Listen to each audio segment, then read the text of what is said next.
Yo, what's going on, y'all? It's your boy, Datman JB. Before we get into the video, I just want to let everyone know who sees this video before the new year. First off, if you guys are seeing this after the new year, Happy New Year. I am 5 followers away from 800, and I wanted to get it before the new year comes. So if you guys want to check out the Twitch, twitch.tv/DatmanJB. I stream a good amount of times. And this year's been just great, amazing. Thank y'all for tuning in. Be very much appreciated. Get this end this year on a blast. Anyways, enjoy the video. Take y'all. Peace. Yo, what's going on, y'all? It's your boy Datman JB. We here back with another SWTOR PvP guide video. It's gonna be finally the class, the legend. We have a Carnage slash combat Sentinel Marauder. So this, or in my opinion, what's known as like the captain class, the one that leads, the one that's gonna do the shot calling, that's gonna go in, call out who we should be targeting, and try your best to like go at them. So to give a rundown on this class, basically what this class excels in is focusing on people that have all their DCDs taken care of, or have used all their DCDs. So for example, if you see a Juggernaut running in just with their simple little DR with their Force Leap, then you go in, do damage, force them to use their Saber Ward, then you swap over to the next target. Basically, you go back and forth to the two different targets that you guys are planning on targeting. So, I mean, it probably won't be a Sage. Maybe it's Sage. But what this class excels at is negating armor. That is what it excels at. Negating armor, so tanks get absolutely crushed. Anyways, enough talking about it. Let's go ahead and just get into all the gear that you're gonna need for Carnage combat. Okay, so for stat wise, there's two ways of running your stats. You could do default way of running your stats, which would be like 3800 critical. Well, this is with augments. It'd be like 3800 critical, 2100 alacrity, or like 2000 to 2100 alacrity. That way you get the 7.14 alacrity, which if you scroll down you can see it. Or no, like with Carnage, since you're playing Carnage, you would get 10% or something like that. That you can't do that. It's just it's a little extra, but it's like the default way of doing stats. And then you go for the two accuracy enhancements for the, I think it's actually 1100, but I have a accuracy critical stim. So you can go those type of stats, or you could run the stats I currently have, which gives you the regular 7.14 alacrity, which gets you just above the 1.4 threshold, GCD threshold. Once you get that 1.4 GCD, it's that's all you really need. Everything else is just preference. So you could take out the critical and go for accuracy, or you could just commit to the critical, whichever feels best to you. I definitely think you should try and get more mastery. Since I have all this critical, I definitely think I should put more into mastery, so I'll probably do that. But yeah, those are the two ways, and then the final way is, I'm not gonna do it, but next GCD would be 1.3, which you can hit by hitting 15.3, basically 15.38, which is like just 15.4. If you can hit it, alacrity, and every time you could, like I said, you can check in your details to see all of these stats. But like I said, I personally go for the 1.4 GCD, so I go for 1300 alacrity at least. But do whichever is most comfortable for you. So now that we got the stats out the way, let's show the implants. For the implants, dispatcher, no questions. It's this class is the spec is very energy or rage focused, or rage hungry, hungry. So you're gonna want dispatcher to keep that rage uptime. Because critical hitting with a weapon generates one rage, which can happen more than once every 3 seconds, which is just super good. That one rage just goes a mile. And added on with some other rage generators, it's just super good to have. It's like a must need. After that, you can either go for war zones, I usually go second wind. Like, this class is very, I mean, Mara just needs health. It needs HP, something to like keep it up, because it has no healing on it. So you only have your med pack and some other things in the talent tree or skill tree, and that's barely a little bit of healing.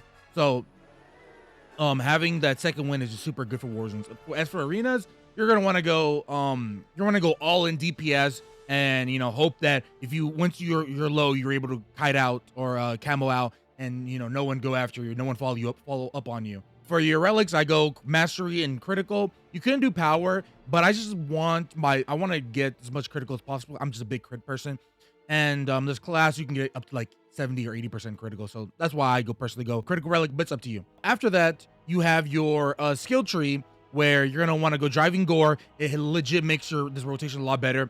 If not, then your your gore is like is 4 meters, and trust me, you're not gonna like it. In PvP, you're not gonna like it at all. 27 predation, always go in predation, super good. For 39, you're gonna go rush. For PvP, you're gonna go rush down, just hands down better. Frenzied Blade is 100% a PvE spec or thing, because I've realized the only time it works is like 2 to 3 minutes down in my rotation, or even 4 minutes down my rotation. I start to see the Frenzied Blade actually be useful, but in the early stages, like which most PvP is, like it just quick get your damage out and then boom, either you're out, or you already killed the other team. That's all how it usually goes.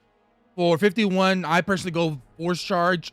Damage reduction is good, but I realize you want to be able to cut the distance on this class. If you're not doing damage, this class is just literally, you're kind of like not really doing much. You're not even like tanking damage, so it's all about getting to the target, closing distance, and doing as much as you can. So that. Then Blood Ward, 100%. This is what you use to when you do your opener. No one can do damage to you. If you see people are on you and like about to stun you or something, like you just gotta have a sense for it. Then you want to pop your Saber Ward. And this makes you immune and it heals you while it's active. Then for 68 war zones, I say go Mad Dash, and for arenas go Undying Rage. And like there's legit no benefit of using Mad Dash in arenas, because if you're trying to LOS or kite something, if you're having to run away, you should be camoing. That's basically all it is.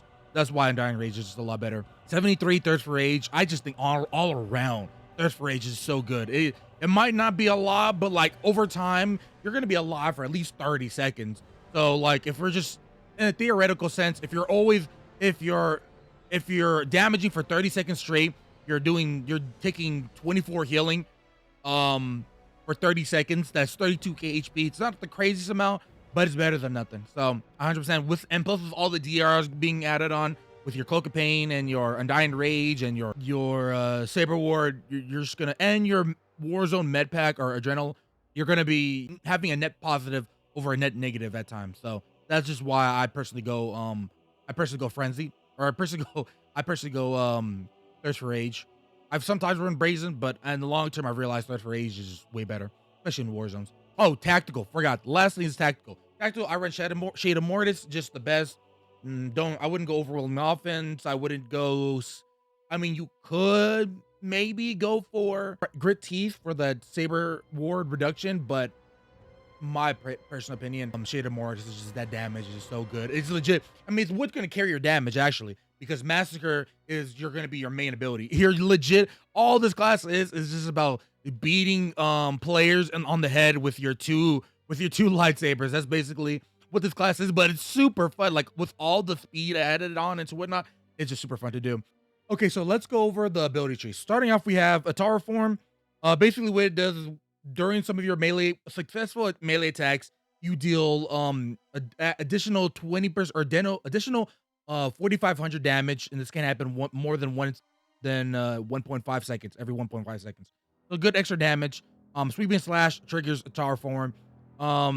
Your damage dealt by Atara Form does 5% more damage, so all of your melee attacks do 5% more damage. Execute. So when you execute, dealing damage with Atara Form grants execute, making your next Force Scream or Devastating Blast deal more damage. So basically that's why we do 3 stacks of Massacre to get the hyper stacks and to get execute, which should then be 3 damage combo. Then we have Blood Frenzy, which is going to be very important in PvP. So basically what it does is when execute is consumed by Force Scream or Devastating Blast, you are immune to interrupts and all controlling effects for 4 seconds, or for 6 seconds.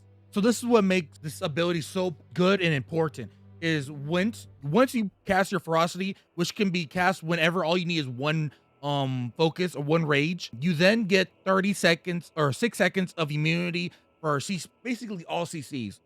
After your Saber Ward's off cooldown, you can then use your Ferocity and you see your Blood Frenzy. for 6 seconds. You have it. You're immune. You have that time to do your damage. It's similar to concentration or a fury. Use your force crush, you gain immunity to CCs. But instead of force crush, it's ferocity for Carnage. And then after that, you have towering rage, which execute now additionally increases the critical chance of force scream and devastating blast by 100%. After that, you have while Berserker is active, Massacre and Sweeping Slash consume 1 less rage. So it's basically really good when you pop your Berserk. That's why when you pop your Berserk, you mainly want to do it after you do your Battering Assault, so you can just continuously do damage with your Massacre. Or yeah, your Massacre. Then you have Slaughter, which is what ties in this rotation also perfectly. Slaughter, basically, TLDR is when you critical hit, right? With a Taro Strike form, so with your Massacre, basically. Trigger Slaughter, which finishes the cooldown of Vicious Throw and makes your next Vicious Throw usable on a target at any health without consuming any rage. So this is basically what your whole rotation is based off of, which is why do your 3 Massacres, then do your 3 damage combo with a Vicious Throw, then do your 3 Massacres again, and then leap back in, and then do your 3 Massacres, and then 3 damage combo, 3 ability combo. That's basically where this all ties in, is because you're basing your rotation based off of this Slaughter passive, which is where basically once you hit max levels, when your abilities really all start to combine together. And then 78, dealing damage to Atara form strikes increases your damage reduction and melee and defensive a chance by 2%. So basically 6% damage reduction, which is pretty defensive chance. So it's pretty good. So these are your passives, and what are going to keep you alive, immune to CCs, and dealing that good damage, and like a lot of your abilities do is negate armor. So it's super good. So yeah, those are the passives. Now let's go over the rotation. Now for your rotation, I'm just gonna give a quick rundown rotation. Just go right down into it. For all of that, you're gonna want to make sure you have your 30 stacks from the very beginning to then pop Berserk, which then after you pop Berserk, you can pop Frenzy, because you can have Frenzy or you can have Berserk active while having 30 stacks of Fury active at the same time. You can have both at the same time. So if you're ever wondering, yes, you can. After that, you're gonna do Sweeping or Dual Saber Throw, and I'm gonna show you guys a rotation I follow. So if you guys want to follow that rotation, you guys can do that. Yeah, if you want to follow that rotation, you can do that. But the TLDR, like if you ever get confused of this rotation, I promise you all you're doing is building Rage, then getting 4 stacks of Massacre, to then if you have Vicious Throw off cooldown, then use Vicious Throw or pop Ferocity, Vicious Throw, Devastating Blast, Driving Gore, then rebuild up your Rage with or Focus with Battering Assault, or whatever your Rage builder or Focus builder is on Republic side, and then proceeding to get 3 stacks. Then after you get your 3 stacks, you're gonna be on a cooldown still for your Dispatcher to be triggered. And make sure while you're doing all this, high priorities. Priority 1, Dual Saber Throw. Priority 2, getting 4 stacks of your Massacre, or 3 stacks of your Massacre, or Shade of Mortis stacks. And then priority after that is your Vicious Throw whenever that's on cooldown. If your Vicious Throw is off cooldown or like being procced, then use your Vicious Throw or Ferocity, Vicious Throw, Devastating Blast, Driving Gore. If it's not available, then you do leap back in and go in and try and Massacre again. I'll try and give some talk bits in between, but yeah, we're just gonna go right through it. So pop the Berserk, Frenzy, and then boom, gather our 3 stacks, and then 1. Okay, our Berserk is gone. Now we re-pop our Berserk again, because now we're gonna continue on our rotation, do 2 Massacres, and then build Rage, Dual Saber Throw, 3 stacks of our Hyper. Oh, that's what's called. 3 stacks of our Hyper. I'll find what it's called on Republic side, and then boom, you're just farming your Massacre now. I'm not gonna be able to get it right now, but right here, the next one we will be able to do our Vicious Throw. And I messed up. All right, we're gonna redo it again. Okay, we're doing it again. Like I said, we're gonna have the damage here so you guys can see the damage as I am doing it. All right, let's go into it. All right, and boom. Oh, I messed up. This should be fine. Okay.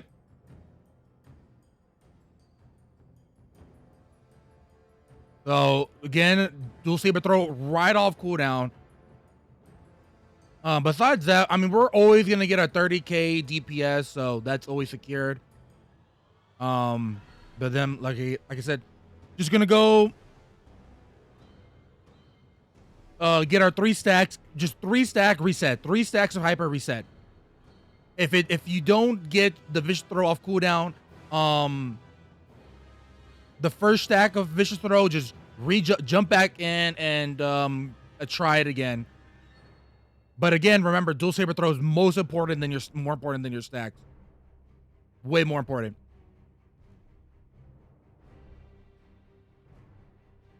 There we go. Now we're gonna go massacre. Oh, battery assault, dual saber throw. One. I'm not gonna get it right now, so I'm already gonna go back, so then I can run back in. Because you won't be able to ever, after you get 3 stacks, it's so energy focused or rage dependent that you're not gonna be able to go. You're not gonna be able to get a 4th massacre out. So just go force leap back in, and get ready for the next attempt. Boom. That should be good enough, right? I think so. So yeah, you saw the rotation. Just focus on 3 stacks of massacre. Then if you get vicious throw to Plarok, make sure you have your 3 stacks of hyper. Then ferocity, vicious throw, devastating blast, driving gore. That's basically it. I think that about covers it, right? Shows you guys rotation. I don't really want to. It's hard to show in-game examples for this, but I'll probably have a second part because I just want to give a quick guide for this video for this class. And yeah, I think that about does it. If you guys have any more questions, if you want in-game analysis on this class, feel free to let me know. I'll be sure to provide one down in the comments. Anyway, though, I appreciate everyone for showing support and love in these videos, and I'll see you on the next video. Yeah.